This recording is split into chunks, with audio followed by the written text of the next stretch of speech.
Oh no, I messed up. Oh, sentry gun, engineer, dispenser. I got all of his stuff. Oh, he must hate me. So sorry. Hello everyone, this is Kona, and thank you for tuning in to another TF2 commentary. Now, within the last few months or so, I heard about Trimping for the first time. I know the name is a little weird, and I have no idea why it's called that, but Trimping is basically like ramp sliding for the demo man. You use your shield to charge at a ramp, and depending on the type of ramp and how you approach it, you'll launch yourself into the air with insane speed. Now, when I first heard about Trimping and saw some people do it, I was like, oh man, I have to try this. It looks like so much fun. So I started to practice a bit.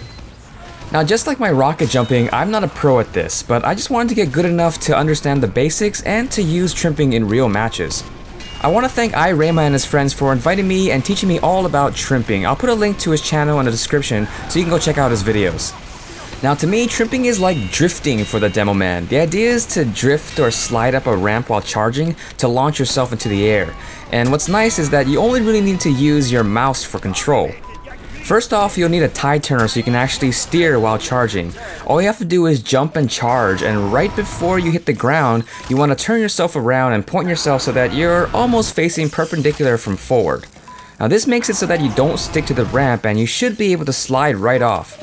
Now, you don't actually have to do this all the time because there are some ramps in the game, kind of like on Degroot, where you can charge at it straight on and it'll just launch you in the air automatically. But I find that when you slide, you get a lot more speed. Now, once you're in the air, you can control your direction a little with some air strafing. Now, air strafing while Trimping is a little different than your regular air strafing. What's tricky is that you're going to be facing sideways, almost perpendicular from the direction that you're traveling. So you have to be a little careful that you don't fly too far. You can also do your traditional air strafing with A and D, but I found that it really slows you down, so it's better to use this for finer control when you're about to land. Now, Trimping can actually be really effective in a real match. I was actually surprised by this. Most people won't be looking for demo men flying through the air, and you fly so fast that sometimes people won't even notice you. Now, the tough part is knowing when to go in and when to be patient. Usually you want to trimp a far distance, and you don't know exactly what it looks like where you'll land. I mean, sometimes there'll be like a sentry or maybe the entire enemy team just waiting for you there. So unless you know exactly where the enemy is, most of the time you'll find yourself having to make split-second decisions in mid-air as to who your main target is. Also, remember that Trimping is very situational. Unlike rocket jumping, Trimping relies heavily on the map terrain. So if you're in a flat area, you can't really fly off the ground, so you just have to do your regular demo night charging. You have to experiment a bit in different maps to figure out what you can and can't trimp off of, but usually things like ramps and stairs are great places to start. Now, I know I just started Trimping and I'm nowhere near a professional at it, but I wanted to give some beginner tips to help people get started. Now, my first tip is to practice offline. With rocket jumping, there are dedicated jump servers where you can jump with other people, but I couldn't find any dedicated servers for Trimping, so I had to practice offline. Now, practicing offline also allows you to do some stuff that will save you some time, like resetting your position and replenishing your health and charge meter. To start, go to your options and in the keyboard tab, click on advanced to make sure that you have a developer's console enabled. Once it's enabled, all you have to do is press the tilde key or the squiggly key to bring up the console and type in map, coth, harvest, final. Harvest is really good if you're just starting to learn to trimp because of the rooftops, and I'll show you what I mean in a bit. Once loaded in, you can enable tournament mode by typing in mp_tournament1 into the console. This will make it so that you don't have a time limit. Now, on Koth maps, it might not be that useful, but in other game modes like Payload, you really don't want to have that time limit while practicing. Next, you want to enable health and charge meter regen. I'll include a config file in the description to make this a little bit easier. To install it, all you have to do is just copy it over to your TF-CFG folder. To run the script, type in exec or execute regen into the console. Now, if everything is working, your health and charge meter should refill every couple of seconds.